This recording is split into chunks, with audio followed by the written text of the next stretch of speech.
आपने हाल ही में एक वीडियो देखा होगा जहां पर एक आईएएस ऑफिसर सभी लोगों के सामने कान पकड़कर माफी मांगते हुए दिख जाएंगे। ये व्यक्ति कान पकड़कर सभी के सामने सिटअप लगाते हुए दिख जाएंगे। ये जो आपको बीच में शख्स दिख रहा है ये कोई आम व्यक्ति नहीं है, ये एक आईएएस ऑफिसर हैं।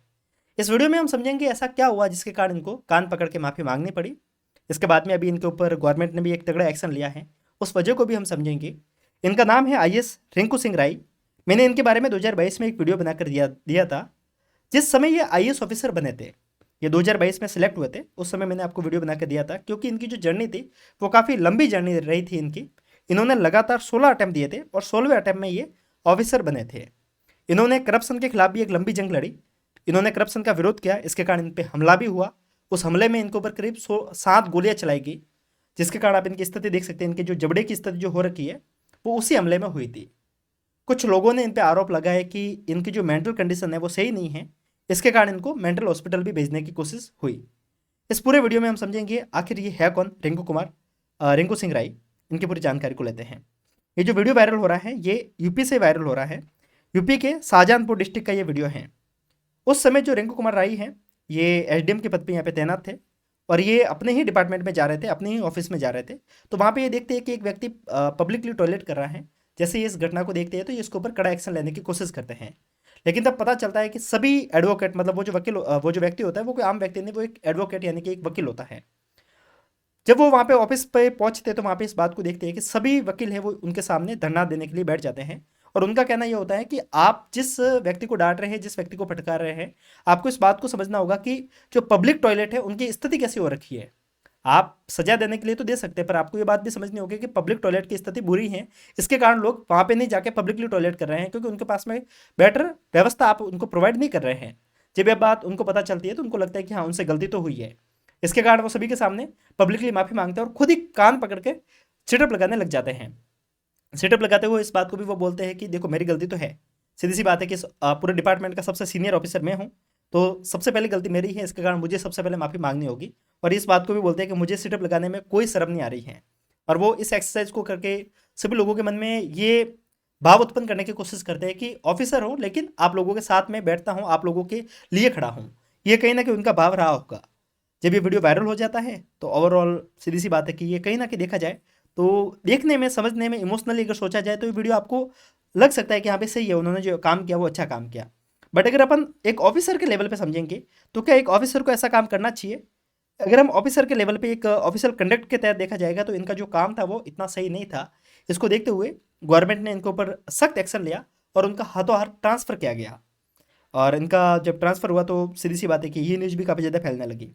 इनसे पहले भी एक और जानकारी थी कि ये जो कंट्रोवर्सी हुई उससे पहले भी इनके ऊपर एक और कंट्रोवर्सी का एक आरोप लगा कि इन्होंने कुछ लाइसेंस थे, ऑक्शन के लाइसेंस थे, उनको कैंसिल किया था।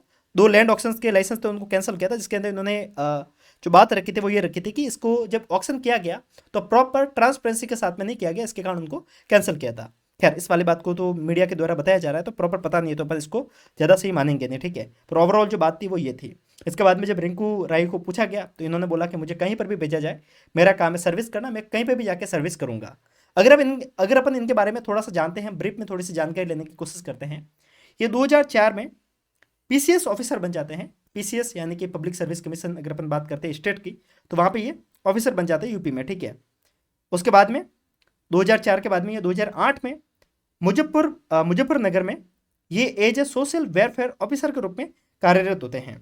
जब ये सोशल वेलफेयर ऑफिसर के रूप में कार्यरत होते हैं तो वहाँ पे ये देखते हैं 2009 के आसपास की घटना है, ठीक है। वहाँ पे ये देखते हैं कि वहाँ पे बड़े स्तर पे करप्शन हो रहा है।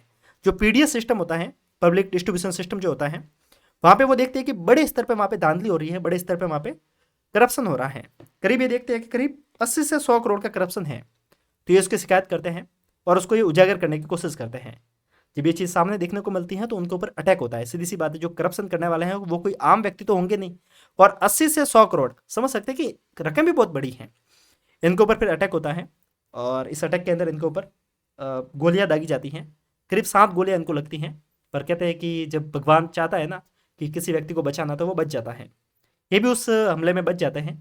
और इसके बाद में ये कंटिन्यूस जब भी मौका मिला तो इन्होंने जो भी, जहाँ पे भी गलत होता वो इन्होंने देखा तो वहाँ पे इन्होंने विरोध करना शुरू रखा। इन्होंने फिर 2012 में भी कंटिन्यू आरटीआई के माध्यम से ये सवाल पूछते रहे, बार बार मल्टीपल टाइम ये आरटीआई फाइल करते रहे। जब ये मल्टीपल टाइम आरटीआई फाइल करते रहे, अपने सवाल जवाब को करते रहे, तो काफ़ी लोगों ने बोला कि इनकी जो मेंटल स्थिति है वो सही नहीं है, इनको मेंटल हॉस्पिटल भेज के एक बार के लिए इनको साइकोलॉजिकली ट्रीटमेंट की ज़रूरत है। तो इनको मेंटल हॉस्पिटल तक भेजने की कोशिश हुई, पर वो साकार नहीं हो पाई और वो विफल रही। ये कंटिन्यू अपनी सर्विस में थे। और अपन इनके बारे में और भी जानते हैं कि इन्होंने आगे फिर फ्री में बच्चों को स्कूल में पढ़ाया भी खरी, पर उससे पहले देखिए, अगर आप एक बार यूपीएससी की तैयारी को सीरियस मोड में पूरा करना चाहते हैं और अगर आपको लग रहा है कि आपको किसी मेंटर की जरूरत है, तो आप हमारे यूपीएससी शून्य से शुरुआत कोर्स के साथ में जुड़ सकते हैं। यह आपको 750 में देखने को मिल जाएगा। यहाँ पर आपको 1-to-1 मेंटरशिप देखने को मिल जाएगी, डेली बेसिस पर टारगेट देखने को मिल जाएंगे, एनसीईआरटी की क्लासेस देखने को मिल जाएगी। अगर आपको इसकी नीड है तो आप डिस्क्रिप्शन में जाके डायरेक्ट विजिट कर सकते हैं, एप्लीकेशन को आप देख सकते हैं।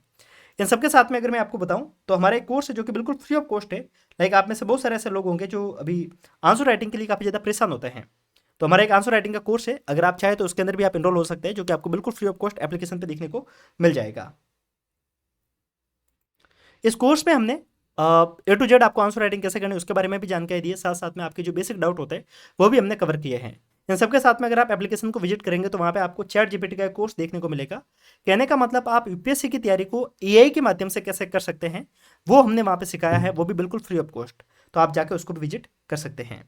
सो अपन बात कर रहे थे रिंकू, 1 सेकंड इसको हटा देते हैं, ठीक है। अपन बात कर रहे थे रिंकू सिंह राय के बारे में। जब मैंने आपको बताया कि 2012 तक कंटिन्यूस अपील करते रहते हैं, आरटीआई फाइल करते रहते हैं। इस बीच में फिर ये पढ़ाने भी लग जाते हैं, ये फ्री ऑफ कॉस्ट लोगों को सिविल सर्विस के लिए गाइड करने लग जाते हैं। ये अलीगढ़ डिस्ट्रिक्ट में जब अगर आप देखेंगे तो बीच में यूपी गवर्नमेंट की फ्री में सिविल सर्विस कोचिंग शुरू की गई थी, तो ये वहाँ पे फ्री में अपनी सर्विस भी देते थे, लोगों को ये पढ़ाते भी थे। तो आप देख सकते हैं कि इनका जो कैरियर है उसमें इनकी जो जर्नी का एक्सपीरियंस क्या है या फिर इनका जो डेडिकेशन के वो कहीं ना कहीं लोगों के लिए ज़्यादा समर्पित था। इन्होंने कहीं ना कहीं अपने आप को पूरा झोंक दिया लोगों के लिए। इसके बाद में ये यूपीएससी के अंदर आ जाते हैं, यूपीएससी की तैयारी में ये लग जाते हैं। वैसे तो अपन बात करेंगे यूपीएससी में तो एक जनरल कैटेगरी के व्यक्ति को 6 अटेम्प्ट मिलते हैं, ओबीसी के व्यक्ति को 9 अटेम्प्ट मिलते हैं। पर अगर अपन बात करेंगे तो इनको टोटल 16 अटेम्प्ट मिले थे। इसके पीछे एक कारण है, एक तो ये एससी कैटेगरी से बिलोंग कर रहे हैं, दूसरी बात ये पीडब्ल्यू यानी कि फिजिकली हैंडीकैप कैटेगरी से बिलोंग करते थे। इसके कारण इनके पास में काफ़ी अच्छा एक वो मौका मिल गया एग्जाम देने का। इन्होंने 40 साल की उम्र में यूपीएससी को क्वालिफाई किया 2022 में, और इनकी करीब 683 यानी कि 683 रैंक थी। प्रॉपर ये आईएएस बनते हैं। उस समय मैंने आपको वीडियो बनाकर बताया भी था उस समय कि इनके इंटरव्यू में कितने मार्क्स आए, इनके बारे में सारी जानकारी उस समय मैंने शेयर की थी। ये उसके बाद में आईएएस ऑफिसर बन जाते हैं और ये इनकी फर्स्ट पोस्टिंग थी 2022 के बाद में। आप समझ सकते हैं कि 2022 के बाद में 2 साल का ट्रेनिंग पीरियड लबासना का, और ये 2024 मतलब ये लास्ट ईयर या फिर 2025 के आसपास में इसी साल ये लगे थे, और ये इनके साथ में ये सारा काम भी हो गया। ऑल दो आप इस वीडियो के बारे में, आप इनके बारे में क्या सोचते हैं, आप एक बार के लिए मुझे बताइएगा। क्या गवर्नमेंट ने इनके ऊपर जो एक्शन लिया वो सही लिया या गलत लिया, आप मुझे बताइएगा। अगर मेरे से पूछा जाए कि मेरा क्या पॉइंट ऑफ व्यू है, देखिए मैं इस बात को बोलूँगा कि एक जो ऑफिसर होता है उनका एक रोल एंड कंडक्ट होता है कि वो किस तरीके से लोगों के बीच में रिएक्ट करेंगे। लाइक एक ऑफिसर अगर आपको टी शर्ट पहन के खड़ा मिल जाए, अगर एक ऑफिसर नॉर्मल कपड़ों में अगर आपको खड़ा मिल जाए तो वो इतना ज़्यादा इंपैक्ट नहीं कर सकता, क्योंकि आप एक ऑफिसर हो तो आपका एक ड्यूटी का एक प्रोटोकॉल होना बहुत ज़्यादा जरूरी है।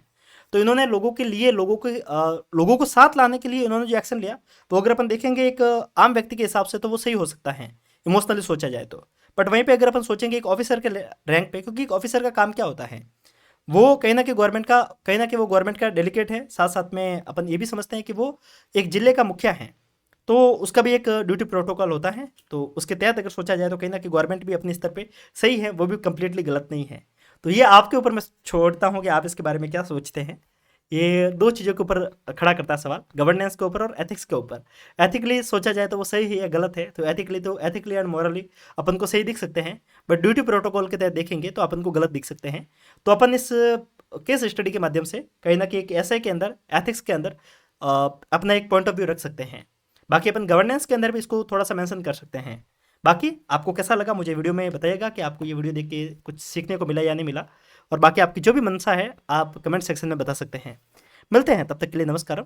बाकी डिस्क्रिप्शन में आपको लिंक देखने को मिलेगी, आप जाके विजिट कर सकते हैं। मिलते हैं, तब तक के लिए नमस्कार। जय हिंद।